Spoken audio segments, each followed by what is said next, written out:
21 August 1993, a tragic event occurred. Communications with the Mars Observer spacecraft were lost during a sequence referred to as the pressurization sequence. This was a sequence in preparation for insertion to orbit about Mars.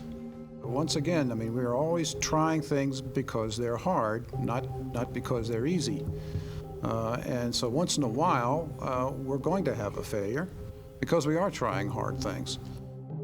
But I had been fully anticipated that we could have problems with this instrument. This was a new ball game completely, okay?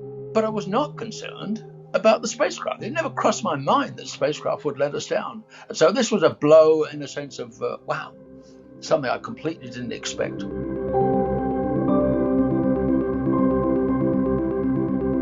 We held out hope for a while that maybe it would come back, maybe they'd find it or recover it or something, and then eventually that settles down and you realize the mission was lost. I was devastated. I think we all were, and it really wasn't clear at the time whether we were going to have a follow-on to actually do what that mission was supposed to do. So that was extremely hard to take. What made it easier is the amount of time we had for grieving was actually pretty short. NASA decided that we want to continue this and go back to Mars. And so we had to snap out of it, literally, and get back to thinking about and fighting for the next mission, which is Mars Global Surveyor.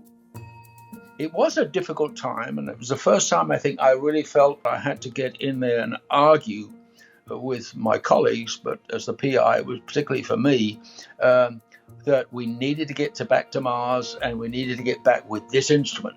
Knowing that they couldn't carry all 6 or 7 instruments, only 4 would go, the laser altimeter had to be one of them, okay? The engineers had a chance to kind of just not change it, but just do some things a little bit better. That's what engineers like to do, is they fix all their first round mistakes in the second round and make new ones.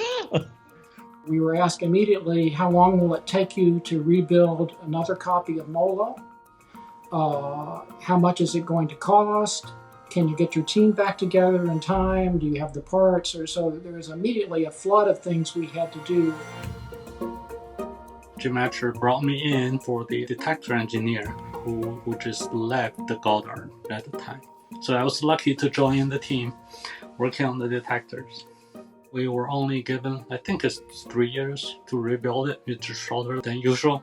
And everyone, all the management knew that means there's no wiggle room really in your schedule. But the team was largely still there, and everyone is geared up to redo it since the first one didn't make it. So everyone really wanted to do it again and do it right. While the Goddard team was building MOLA 2 for the Mars Global Surveyor mission, a small team seized a long-awaited opportunity to hitch a ride on the Space Shuttle with an experiment known as the Shuttle Laser Altimeter. I think confidence comes from demonstration. Sometimes you have to do more, sometimes you have to do less. Working personally to build that instrument, we built it at Goddard in our lab down the hall without any fancy paperwork or flight procedures or anything. We just built it. I was hired then to come on board working on the shuttle laser altimeter, and I was brought in specifically to work on precise positioning, precise pointing, and precise geolocation of the surface footprints. And we tested it on the roof, shined it over to a bank building 11 kilometers away, lined it up, and it was ready for the shuttle. There was a hitchhiker special that we flew with help from NASA headquarters on the Space Shuttle Endeavour.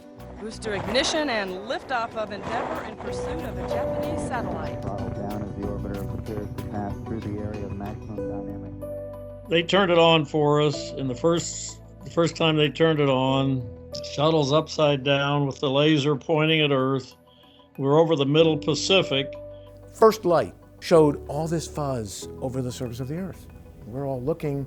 We thought we got something wrong. We realized later we were seeing the boundary layer clouds over the ocean. When we came over land, the fuzz was the height of the trees.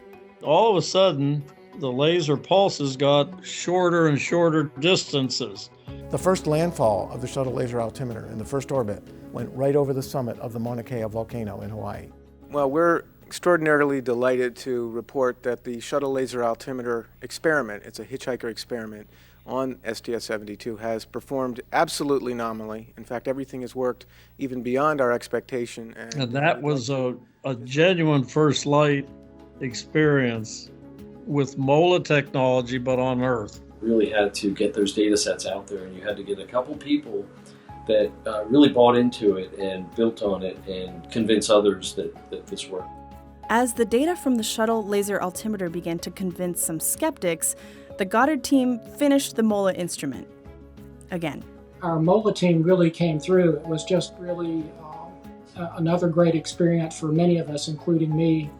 We were able to deliver to the Mars Global Surveyor project, and it got launched. And we have liftoff of NASA's Mars Global Surveyor as America begins its journey back to the red planet. 6 solids burning. And when Mars Global Surveyor started getting closer to Mars, we were going to go into this aerobraking phase. That was an opportunity that we had to go ahead and turn on the lasers and see if we could track the surface. Somebody being carried. And Station 45 was having problems locking up to the 2K data. What was that? You said 1607 or 16? Can you tell if the MOLA has been turned off? Copy up, I kill McGarry and restarted as soon as that query's up. Is that the nadir event? That must be the nadir event. I'm hungry. I didn't really want no sandwich. Look at the laser coming back, Rob. Rick says about 18.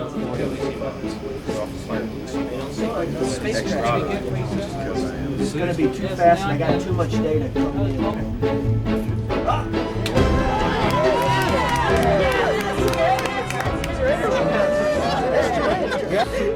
Look at that. Yes. Look, there's a little tiny terrace. This is the first profile of a crater we've ever seen on the planet.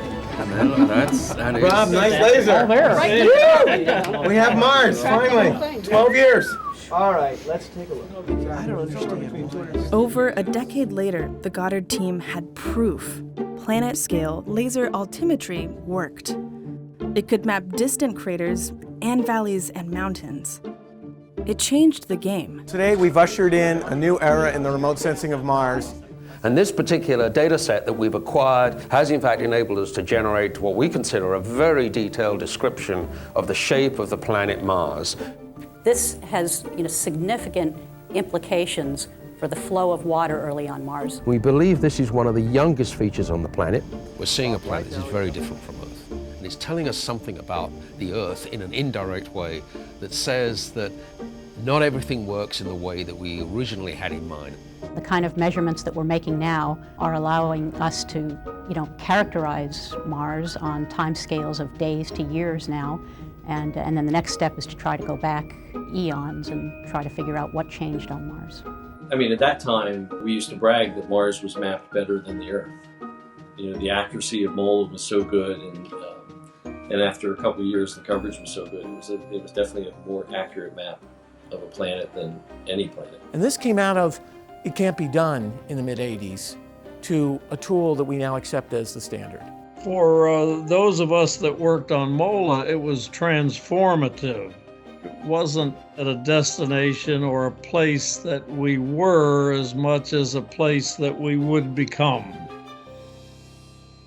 In some ways, we were in demand to consider whether we could provide a laser altimeter to another mission. Things were not working the way we expected them to, and there were mysteries, and we weren't expecting, after MOLA in particular, to have mysteries at that point.